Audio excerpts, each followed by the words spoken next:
So on this 4th of July weekend, as we celebrate the birth of this great nation, our structure of government, whose structure of government, our nation's government, was patterned after the structure of the government of the Presbyterian Church, it is right that we should talk about this morning the one thing that Presbyterians do better than most others, and that is proper order.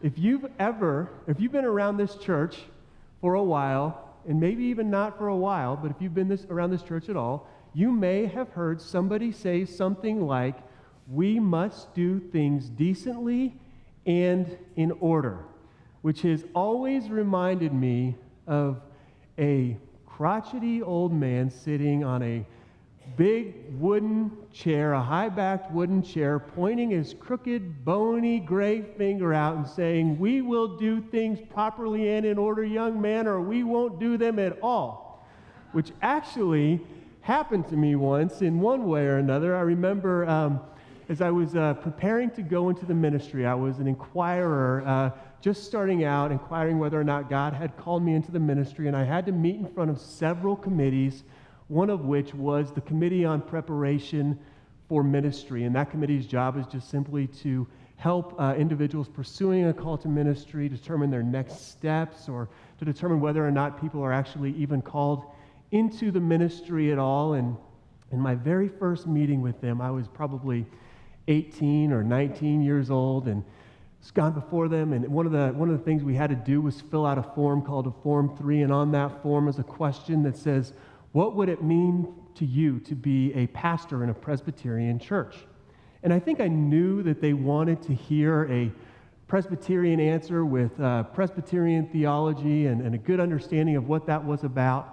But I answered instead. My answer was, and I thought it was a good answer, what would it mean for me to be a pastor in a Presbyterian church? It would mean, first and foremost, that I'm a disciple of Jesus Christ who has been called into full-time pastoral ministry and who happens to be serving in a Presbyterian church at this place in time. Pretty good answer, I thought. The committee, however, did not think so.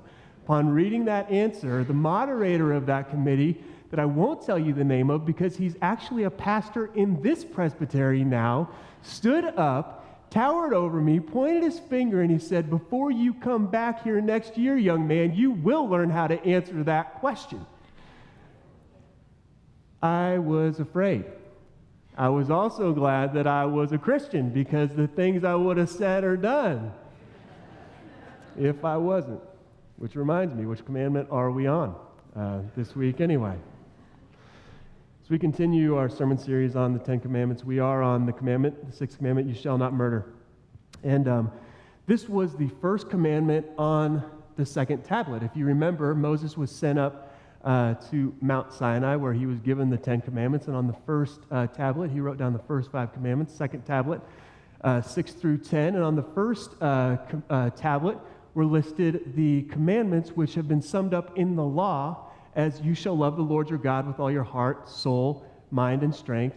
And those commandments included things like, "You shall have no other gods before me, you shall not have any idols, don't misuse the name of the Lord your God, keep the Sabbath day, honor your father and your mother."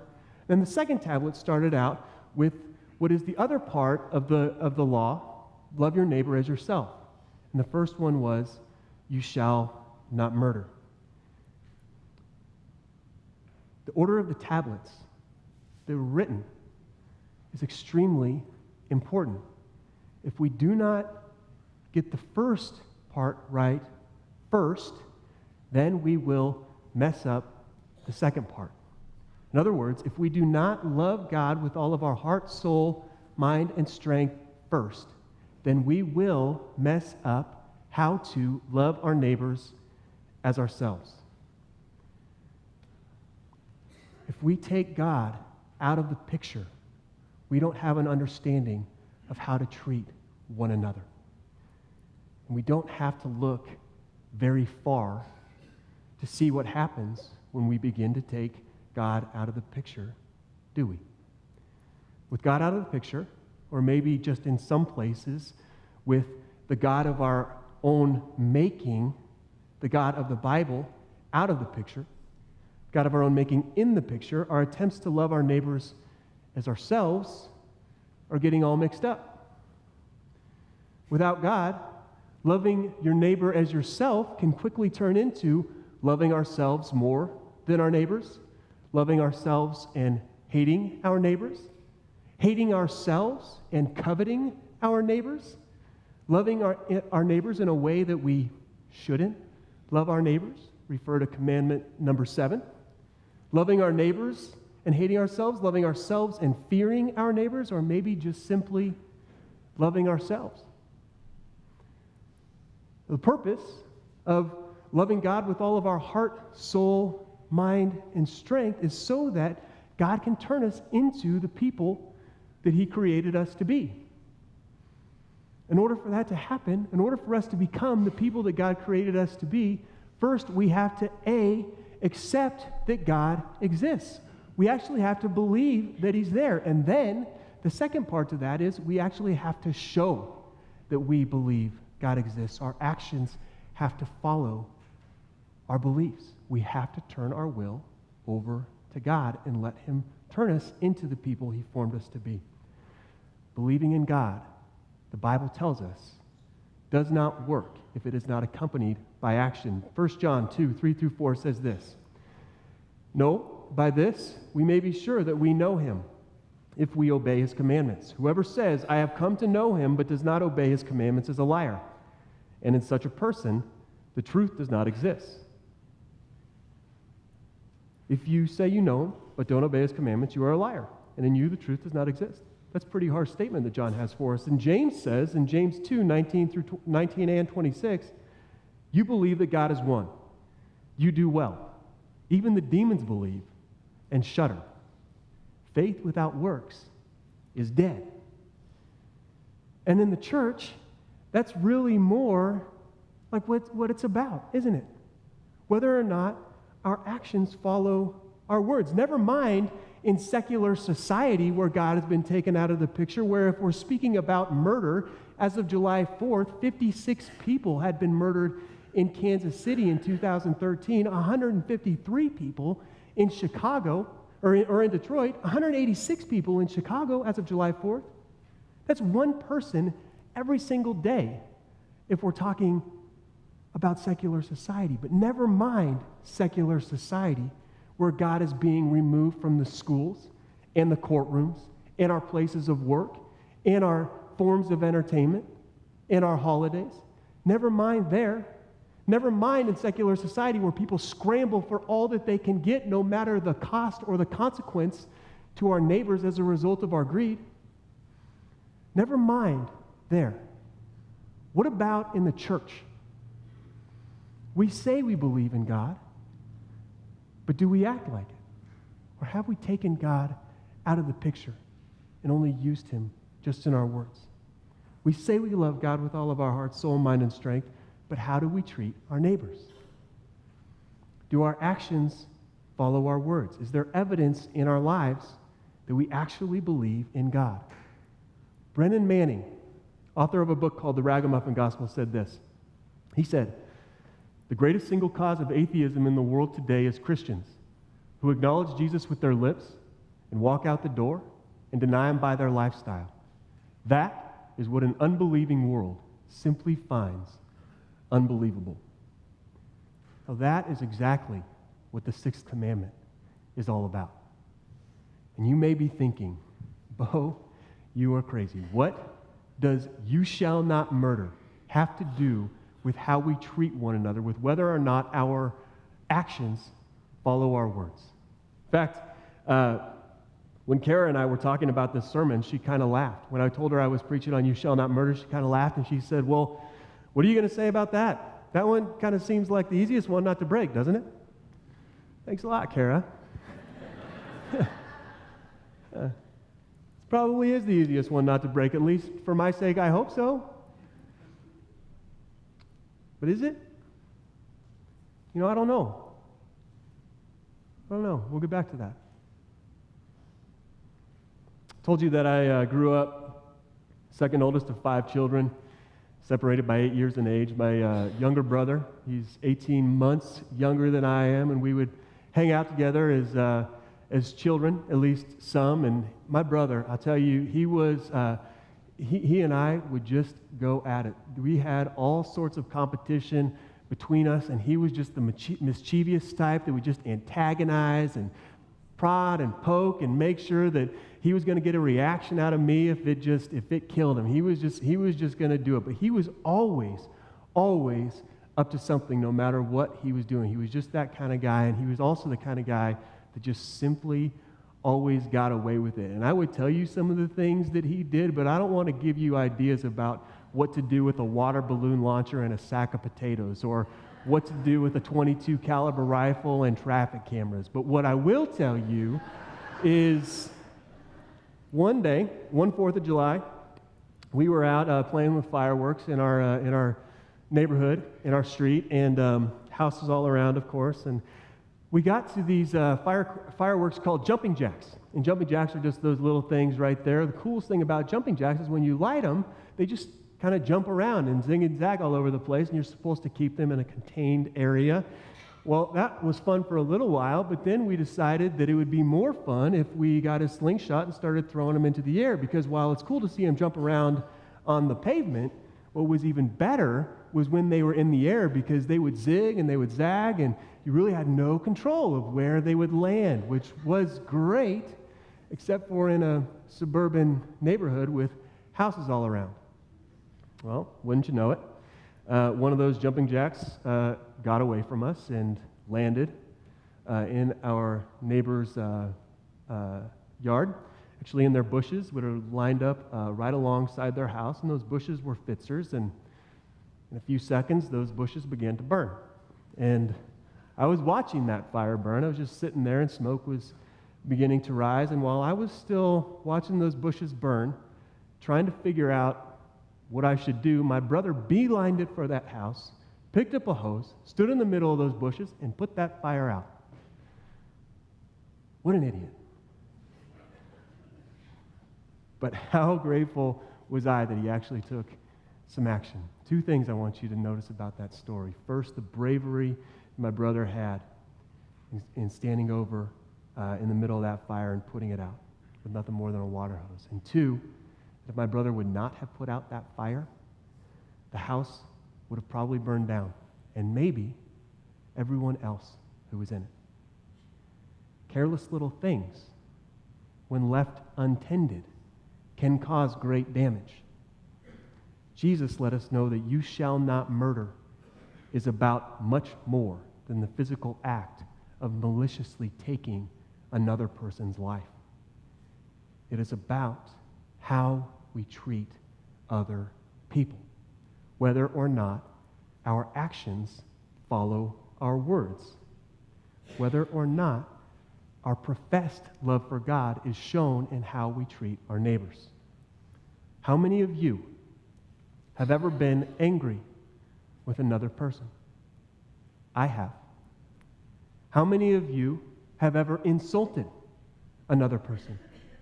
I have. How many of you have ever called another person a fool? I have. How many of you have ever come to church with an unreconciled argument, grudge, fight, quarrel, disagreement, dispute, spat, or squabble with another believer or family member? I have. Listen to what Jesus has to say about that. Matthew 5, verses 21 through 24. You've heard that it was said to those of ancient times, "You shall not murder, and whoever murders shall be liable to judgment." But I say to you that if you are angry with a brother or sister, you will be liable to judgment. And if you insult a brother or sister, you will be liable to the council. And if you say, "You fool," you will be liable to the hell of fire. So when you are offering your gift at the altar, if you remember that your brother or sister has something against you, leave your gift there before the altar and go. First be reconciled to your brother or sister. Jesus knows that little things, when left untended, can cause great damage. How is your heart this morning? Is your heart right with God? Do you love God with all of your heart, soul, mind, and strength, or are you just saying that you do? It is reflected in how you treat others. Jesus said in John 13:34 through 35, I give you a new commandment, that you love one another. Just as I have loved you, you also should love one another. By this, everyone will know that you are my disciples, if you have love for one another. And what is love? Paul says this: love is patient, love is kind, love is not envious or boastful or arrogant or rude. It does not insist on its own way. It is not irritable or resentful. It does not rejoice in wrongdoing, but rejoices in the truth. It bears all things, believes all things, hopes all things, and endures all things. If you've ever been to a wedding, you've probably heard that passage. One of the things that I like to do with this passage, in order to assess whether or not I'm actually a loving person, is to substitute my name for the word it. And if I think I'm doing a good job, I'll read it to somebody else like Kara or a friend, and to see the reflection back and to see actually how I really am doing. Because it ends up sounding like this. Or you replace my name with the word love, So, this is what it would sound like. Bo is patient. Bo is kind. Bo is not envious or boastful or arrogant or rude. Bo does not insist on his own way. He is not irritable or resentful. He does not rejoice in wrongdoing, but rejoices in the truth. He bears all things, believes all things, hopes all things, endures all things. I can hear Kara in the background saying, yeah, right. What does it look like with your name in that picture? And what would other people say? Are you here this morning with a grudge in your heart?